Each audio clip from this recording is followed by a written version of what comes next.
When my brother walked into my house, he froze. His eyes swept over the empty living room, no sofa, no pictures, just bare walls.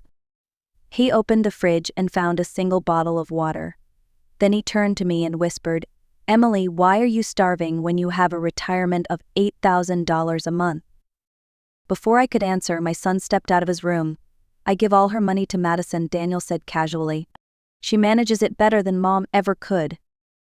The words hit me harder than any slap. My brother, Robert, stood still, his expression turning from confusion to fury. He didn't yell. He just said, "I'll handle this. But to understand what led us here, I have to take you back. My name is Emily Harper, 68, retired nurse from Austin, Texas. I worked 42 years in a hospital, mostly night shifts, and saved every penny I could. My husband, Michael, passed 10 years ago, leaving me with one gift, our son, Daniel. Daniel was my pride. I sacrificed everything for him: birthdays, holidays, even my health. When he graduated college, I sat in the audience in my scrubs, exhausted but proud. I thought my job as a mother was complete. After Michael died, Daniel became my reason to keep going. He was my family, my future, my world. So when he called one day, saying he'd lost his job and needed a place to stay, I didn't hesitate. I opened my door and my heart without question. I thought I was helping my son get back on his feet. I had no idea I was opening the door to the worst year of my life. When Daniel first brought Madison home, I could tell she wasn't like the girls he used to date. She was confident, polished, and always calculating. She spoke as if she were being interviewed, and when she smiled, it never quite reached her eyes. Still, I wanted to believe she would make him happy. After all, every mother dreams of seeing her child loved and cared for. So I ignored the unease in my stomach and welcomed her into my home. They married 6 months later. I paid for the catering and even helped with the down payment on their apartment. Madison thanked me politely, calling me Mrs. Harper instead of Mom. I told myself it was just her way of showing respect, though something about it felt distant, cold. For a while, things seemed fine. Daniel visited often, always talking about his career and their plans. Madison smiled beside him, carefully guiding every word he spoke. I saw how much he adored her, and it made me proud. He looked successful, confident, grown up. Then the phone call came. Daniel had lost his job. His company downsized, and suddenly the life they'd built began to crumble. I could hear the panic in his voice. "Mom, we don't know what to do. The rent's overdue, and Madison's furious. Can we stay with you for a while?" My answer was immediate. "Of course, sweetheart. This is your home." When they arrived, I gave them the master bedroom and moved my things into the small guest room. Madison protested at first, but I insisted. "You two need space," I told her. "You'll get back on your feet soon." If I'd known that opening my door would mean losing everything I'd worked for, my peace, my independence, even my dignity, I might have thought twice. But love makes us blind, and I loved my son more than anything in this world. At first, things felt normal. I cooked, cleaned, and tried to make my son and his wife feel comfortable. Madison even joined me in the kitchen a few times, pretending to learn my recipes.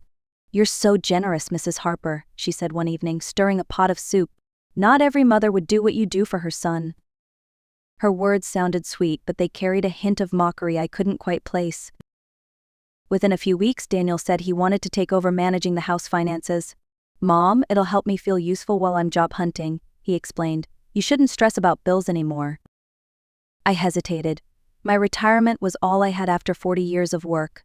But when I saw how defeated he looked, I handed him my debit card and told him my PIN. "Use it for what you need," I said. "Just be careful." That decision changed everything. At first, he brought home groceries and paid the bills. But soon the bags became smaller, the fridge emptier. "Prices are crazy, Mom," he'd say. "We have to cut back." Yet somehow Madison's wardrobe was expanding. Expensive perfumes appeared in the bathroom, and she paraded new handbags through the house. When I asked about them, she smiled. "They're gifts from friends." I wanted to believe her. I wanted to believe him. But the lies began to stack up like unpaid bills. Then one morning I tried to check my bank account. The password didn't work. Daniel said he'd changed it for security reasons. When I asked for the new one, he took my phone and said, "Don't worry, Mom, I'll handle it." From that day on, I stopped being the head of my own household. My money, my choices, my freedom slowly slipped through my fingers, disguised as love and care. The first thing to disappear was my sofa. It was the wine-colored velvet one Michael and I had bought on our 20th anniversary. One morning I walked into the living room and found an empty space where it had been. "Where's the sofa?" I asked, my voice trembling. Madison didn't look up from painting her nails. "We sold it. It was old and took up too much space. We needed the money for more important things." "More important things?" I whispered. Daniel came in with a beer and shrugged. "Mom, don't get sentimental. It's just furniture." Just furniture. That sentence cut deeper than he could imagine. Over the next few weeks, more things vanished: the dining table, the lamps, even the family photographs. "We're decluttering," Madison said with a fake smile. "It's good for your mental health." My once warm, lived-in house began to look like a hollow shell. At dinner I was given half a bowl of rice while Daniel and Madison ordered takeout and ate behind closed doors. "Mom, you're older," Madison would say sweetly. "You don't need to eat as much." I told myself she was right.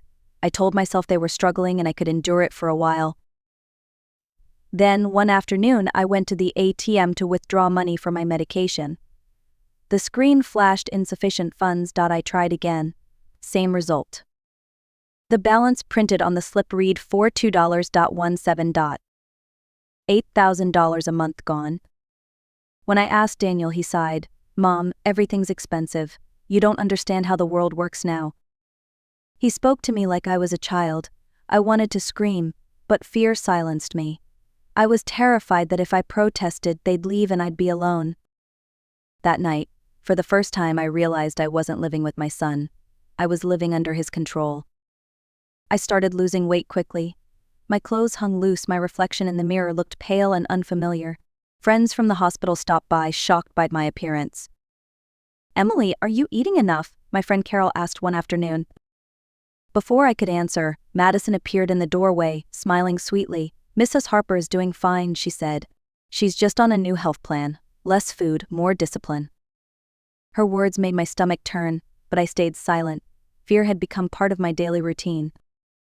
One night, hunger woke me up. I went to the kitchen and found one can of tuna left. As I reached for it, Madison's voice came from behind me. "That's Daniel's lunch for tomorrow." "I haven't eaten all day," I whispered. "You already had dinner," she said coldly, taking the can from my hands and putting it on a high shelf. I stood there, shaking, too weak to argue. The next morning, my world started spinning. I collapsed in the hallway from dizziness. Daniel helped me up, but instead of concern, I saw irritation in his eyes. "You need to stop making drama, Mom. You're fine." That day, something inside me broke. I realized my son wasn't blind to what was happening, he simply didn't care. When I finally gathered the courage to check my account again, I discovered he had changed the PIN completely. My money, my home, my dignity all gone. Still, I told myself I could handle it. I told myself love would eventually open his eyes. But love didn't save me. It blinded me until the day my brother arrived unannounced and found me lying in bed, frail, starving, and surrounded by nothing but silence. The sound of knocking echoed through the house that Thursday afternoon. I was too weak to get up, so Daniel went to the door. When I heard my brother's voice, my heart almost stopped. "Emily," Robert called. "It's me." Daniel stammered, trying to block him. "She's resting, Uncle. She's been a little delicate lately." But Robert wasn't the kind of man you could lie to. I heard his footsteps down the hallway, doors opening one by one until mine. When he saw me, his face went pale. "My God, Emily," he whispered, kneeling beside my bed. "What have they done to you?" He held my hand, feeling how thin it had become. Tears welled in his eyes. "You look like you haven't eaten in weeks." "I'm fine," I lied, out of habit. Robert stood, scanning the empty room. No furniture, no photos, not even curtains. "Where's your stuff? Where's your furniture?" Before I could speak, Daniel appeared in the doorway. "Uncle, we're renovating," he said casually. "We sold some old things to get modern ones." Robert's expression hardened. "Renovating? She's sleeping on a mattress on the floor." He went to the kitchen. Minutes later, he came back holding a single can of soup. "This is all the food in the house," he said quietly. "Emily, where's your money?" Before I could answer, Daniel's voice came from behind him. "I give it all to Madison," he said proudly. "She manages it better than Mom." The silence that followed was unbearable. Robert looked at my son the way a man looks at a stranger. Then, very calmly, he took off his coat and said, "All right, we're going to fix this right now." For the first time in months, I felt something I thought I'd lost forever: hope. Robert didn't raise his voice. He simply called our family lawyer, Mr. Grant, and said, "Bring your recorder and a doctor. We're dealing with elder abuse." Daniel froze. "Uncle, you can't do that, it's a family matter." Robert turned to him with calm fury. "Exactly. And that's why it hurts so much." Within an hour, Mr. Grant arrived with a doctor who examined me immediately. Her face grew grim. "Mrs. Harper, you're severely malnourished. If you hadn't been found today, you could have gone into organ failure." The lawyer turned on his recorder. "For the record, Emily Harper, age 68, has been deprived of food and access to her finances. Her son, Daniel Harper, and his wife, Madison Harper, have been living in her home, controlling her money, and selling her belongings." Daniel's voice shook. "She gave us permission." "Permission to starve her," Robert snapped. "Permission to sell her furniture, her memories." Madison stepped forward, trying to sound composed. "We didn't starve her. I was managing the money. We invested some of it." "In what?" Mr. Grant asked. Madison hesitated, then whispered, "A clothing boutique." Robert's jaw clenched. "You used my sister's pension to fund your business?" "It was temporary," Madison cried. "We planned to pay her back when it made a profit." Robert scrolled through Madison's phone, recording every transaction. $3,000 for inventory, $2,500 for store renovations, $800 for a dress, $1,200 for a handbag, all while my sister was living on rice and beans. Daniel sank to his knees, sobbing. "I didn't know it would go this far." Robert leaned down and said coldly, "You didn't want to know. You just wanted her money." That night, for the first time, my son saw what shame truly looked like. As Robert confronted them, I watched in silence, my hands trembling on the blanket. The truth was finally out, but it felt heavier than I'd imagined. Mr. Grant placed legal papers on the table. "Daniel, Madison, you're going to sign a written confession acknowledging the debt, $93,000, and you'll begin repayments immediately. Otherwise, I'll file criminal charges for elder financial abuse and forgery." "For what?" Daniel stammered. Mr. Grant pulled out printed documents. "Power of attorney, insurance changes, and a real estate form to sell this house, all forged with your mother's digital signature." I gasped. "You were going to sell my house?" Daniel's face went white. "We were desperate, Mom. Madison said we could buy you a smaller place." Robert slammed his hand on the table. "You were going to throw her on the street." The lawyer stayed firm. "You have 2 hours to sign these papers and vacate the property. Take only your personal items, nothing else." Madison started crying, clutching Daniel's arm. "Where will we go?" "That's not our concern," Mr. Grant said coldly. "You should have thought about that before you stole from your mother." Daniel tried to approach me. "Mom, please, I'll fix it. I'll get a job. Just give us time." I looked at him for a long moment. The boy I had once loved with all my heart was gone, replaced by a man I no longer recognized. "You let me starve in my own home," I said quietly. "I gave you everything, and you took the rest." He began to sob. "I'm sorry." "I believe you are," I said softly, "but that doesn't change what you did." And for the first time in my life, I chose myself over my son. Robert helped me pack what little I had left while Mr. Grant oversaw the signatures. Daniel and Madison gathered their things in silence, arguing in whispers. Within 2 hours they were gone. When the door closed, I felt the air shift. My house was empty, but it finally belonged to me again. Robert insisted on taking me straight to the hospital.